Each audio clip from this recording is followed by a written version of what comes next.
नमस्कार सम्मानित साथियों, आज 1 अप्रैल है और 1 अप्रैल को नया वित्तीय वर्ष प्रारंभ होता है। 1 अप्रैल को कुछ लोग फूल दिवस यानी कि अंग्रेजी के फूल से यहाँ पे मेरा तात्पर्य है मूर्खता दिवस के रूप में मनाते हैं। वहीं पर कुछ लोग 1 अप्रैल को वित्तीय वर्ष का प्रारंभ मानते हैं।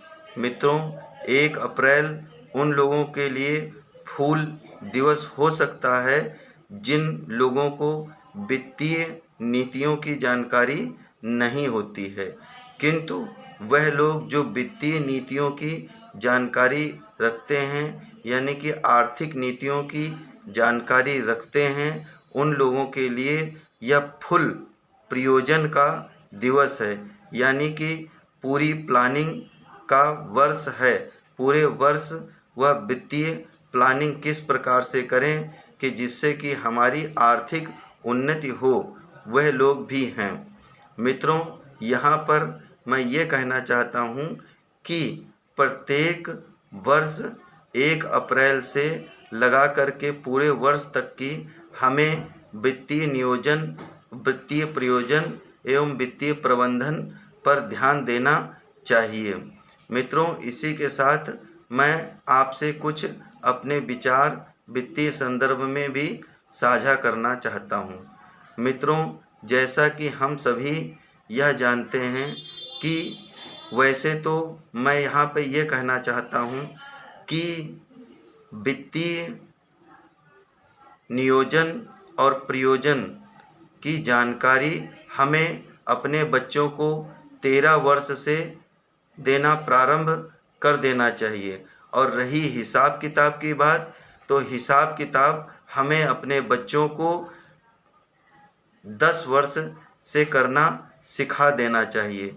मित्रों, जैसे कि हमारी व्यवस्था चल रही है, 10 वर्ष से हम बच्चों को वित्तीय लेन देन यानी कि हिसाब किताब करना सिखाएं। और इसके साथ जब हमारा बच्चा क्या हो जाए, 13 वर्ष का हो जाए, उस समय हमें अपने बच्चों को वित्तीय नीतियों यानी कि आर्थिक नीतियों की जानकारी से परिचित कराना चाहिए। अपने देश में यह सबसे बड़ी विडंबना है कि यहाँ पर आर्थिक नीतियों की जानकारी बहुत ही कम लोगों को है। मित्रों, यदि आपको आर्थिक नीतियों की जानकारी नहीं है यानी कि धन के संदर्भ में आपको नीतियों की जानकारी नहीं है, तो फिर आप 1 अप्रैल को फूल दिवस के रूप में मनाएंगे। और यदि आपको आर्थिक नीतियों की जानकारी है तो आप 1 अप्रैल को फुल प्लानिंग के रूप में मनाएंगे। और यह हमें आपको विचार करने की ज़रूरत है कि 1 अप्रैल को हम किस रूप में मनाएं। मित्रों, यहाँ पर मैं यह भी कहना चाहता हूँ कि आजकल एक बहुत बड़ा समाज में धारणा पनप रही है, वह हमें गलत दिशा की ओर ले जा रही है। प्रायः लोगों में ये होता है कि लोग बहुत मेहनत करते हैं, अपने अंदर दक्षताएं लाते हैं, हुनर लाते हैं, कौशल लाते हैं, और जब वे धनार्जन करने लग जाते हैं तो वह धनार्जन जब करते हैं तो उस धनार्जन में वह क्या करते हैं, आज की चकाचौंध में भ्रमित हो जाते हैं और अपने पैसे को तमाम प्रकार के व्यर्थ के प्रयोजनों में खर्च कर देते हैं। किंतु इसी के साथ साथ में परिवार भी बढ़ रहा होता है और जिम्मेदारियां भी बढ़ रही होती हैं। मित्रों, जब परिवार और सामाजिक जिम्मेदारियां बढ़ने लग जाती हैं तो क्या होता है, हमें उसके लिए धन की ज़रूरत पड़ती है।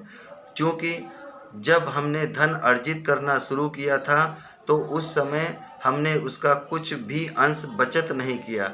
अब एकदम से जिम्मेदारियां पड़ने लगीं तो हमारी समझ काम करना बंद कर देती है। इसलिए मनुष्य तनाव में आ जाता है और वह एकदम से बचत करने लग जाता है, उससे वह और अधिक तनाव में आ जाता है। मित्रों, हमें अपने जीवन में आर्थिक बचत थोड़ी थोड़ी करनी चाहिए अपनी कमाई का। मैं यहाँ पे यह कहना चाहता हूँ कि 20% हमें अपनी कमाई का बचत अवश्य करना चाहिए, थोड़े थोड़े रूप में। फिर उसे एक हम चक्र में ले आएँ।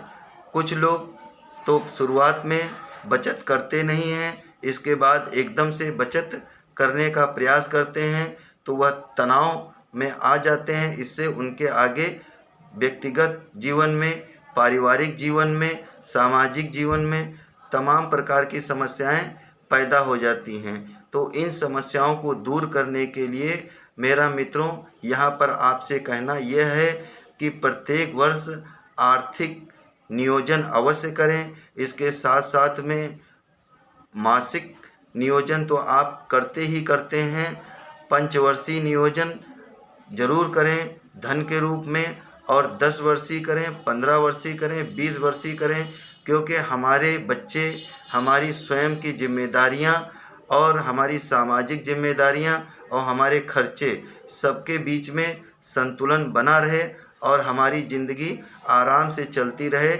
हमें किसी प्रकार का तनाव ना आए, ना हमारे परिवार के आगे आए, ना हमारे सामाजिक रूप से किसी प्रकार की कोई समस्या उत्पन्न हो। इसलिए मैं आप सभी से कहना चाहता हूँ कि 1 अप्रैल को फूल दिवस के रूप में नहीं, फुल प्रयोजन के दिवस के रूप में आप सभी मनाएं। आप सभी की उन्नति हो, तरक्की हो और देश में सभी की उन्नति और तरक्की हो। मेरी शुभकामनाएं आप सभी के साथ में हैं। धन्यवाद मित्रों।